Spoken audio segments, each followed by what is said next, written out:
अहिल्यानगर जिल्ह्यातील जामखेड तालुक्यात असलेले चौंडी हे ठिकाण म्हणजे पुण्यश्लोक अहिल्यादेवी होळकर यांची जन्मभूमी।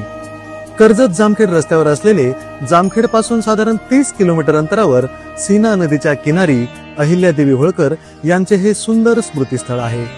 भव्य प्रवेशद्वारातून आत गेल्यावर सुंदर उद्यान नजरेस पडते। या उद्यानामध्ये शिल्पसृष्टी साकारलेली आहे। इथे विविध राशींचे प्रतिकात्मक पुतळे व इतर अनेक सुंदर शिल्प साकारलेली आहेत। तसंच इथे पुढे आल्यावर आपल्याला भारावून टाकतो पुण्यश्लोक अहिल्यादेवी होळकर यांचा भव्य दिव्य पुतळा।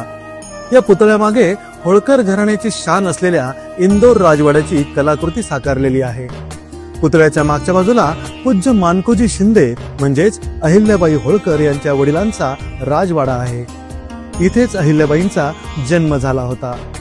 हा राजवाडा म्हणजे वैभवशाली इतिहासाचे प्रतीक आहे। याच परिसरात बागेमध्ये एका बाजूला श्री चौंडेश्वरी देवीचे व दुसऱ्या बाजूला श्री हनुमानाचे मंदिर आहे। तसेच इथे श्री महादेवाचे देखील सुंदर मंदिर आहे।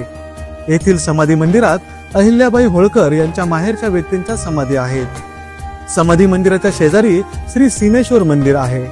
पुण्यश्लोक अहिल्यादेवी होळकर यांची ऐतिहासिक जन्मभूमी चौंडी ही अवघ्या महाराष्ट्राची प्रेरणाभूमी आहे।